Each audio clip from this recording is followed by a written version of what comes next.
Hi, my name is Michel Gondry. I'm a film director and I will demonstrate I can do this Rubik's Cube in a short time with my feet.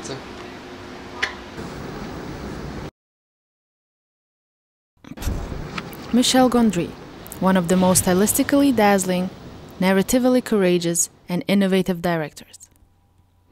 By merging animation with conventional live-action techniques, Michel Gondry pushed the parameters of a genre in music videos and feature films. His surreal ways of expression breaks every expectation you may not have. When I was a kid, I liked to build things, and I had idea, sort of a naive way to make invention, mechanics, system, and I played a lot with Lego, and I was painting and drawing and doing photography. His work is an internal logic game. Strange loops, infinite patterns, surreal interpretation of space makes it fascinating to look at. Simple, handcrafted aesthetics form a straightforward visual language. It's ordinary and almost tangible. The use of complex motion graphic and animation techniques imitate fairy tales. It's like an infinite imagination of a child, where literally everything becomes possible. Just I realized that with a camera I could make sets, props, optical illusion, which I was into magic tricks as well when I was a kid. Since the very first appearance of film, the spectacular qualities of a moving image had been used to arouse the curiosity of a viewer and cause a surprise. Tom Gunning defined the beginning of the 20th century filmmaking as a cinema of attraction. This meaning that the cinema could be created not necessarily as an entertainment function, but more of a representation of something exclusive, something unique.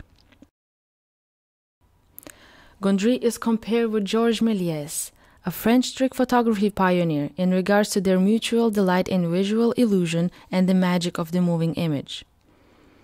Filmmakers of that era were attempting to create unique images of extreme potential, images that went far beyond the act of reproducing everyday life. 19th century filmmaking carried on a theatrical tradition of crafting illusion on stage into a new medium, visually showing the impossible reality in order to confound the expectations of logic and experience. There is a magic in terms of you tell a story by accumulating elements that are so separate and they come together from many sources. And then if you are true to yourself and if you have a sort of philosophy that you can apply systematically, then it becomes coherent. Today, the aesthetics of attractions drown into a spectacle of moving image innovations due to the technology development. The most crazy realities now can be visually realized using sophisticated computer graphics. We won't save you. You're restless. Nevertheless, Gondry focuses on a technology potential rather than its mechanics.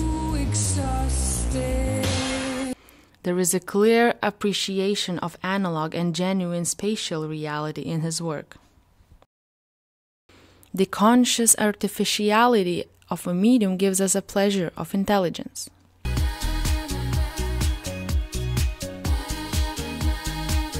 Michel has made a lot of well-known music videos where he insists to point the sense of performance of a singer in his own as an author. Through the attention-grabbing concept, visual tricks, and structural games, he conveys the quality of the music and tells a story at the same time. Conceptually, it's mostly quite a naive vision of the world. The thematics lay between urban space, playground, and natural landscapes. There's always a tight connection between body, nature, and space. You can compare the shape of a pop song with the shape of a play or a movie, with a different act being the different verses. And when I was doing videos, I always try to get a thread of narrative, even if it's abstract, to keep the audience interested in watching the video. One common feature in his music videos is using visualization of music instrumentation, paradoxical perspectives, and puzzle-like geometrical structures.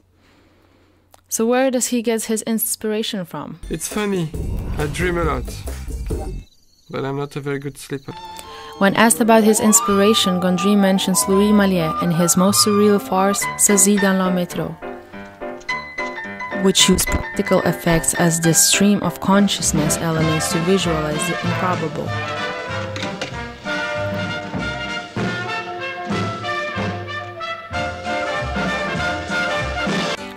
Other significant work of Buster Keaton and Charlie Chaplin had influences on Michel's work as well.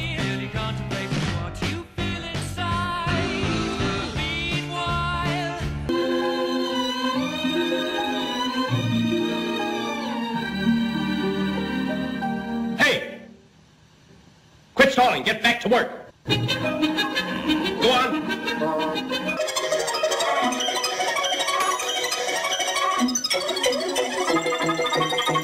Not coming through loose on bench 5. Gondry mentions Busby Berkeley and her fascinating choreographies.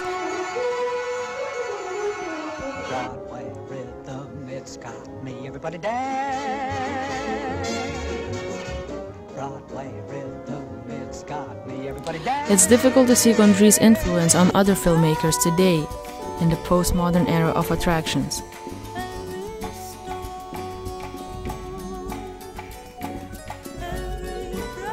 Gondry is more suited to the discussion of attractions as he uses accessible ideas, structural gimmicks, and simple visual tricks that help to visualize his personal dream world.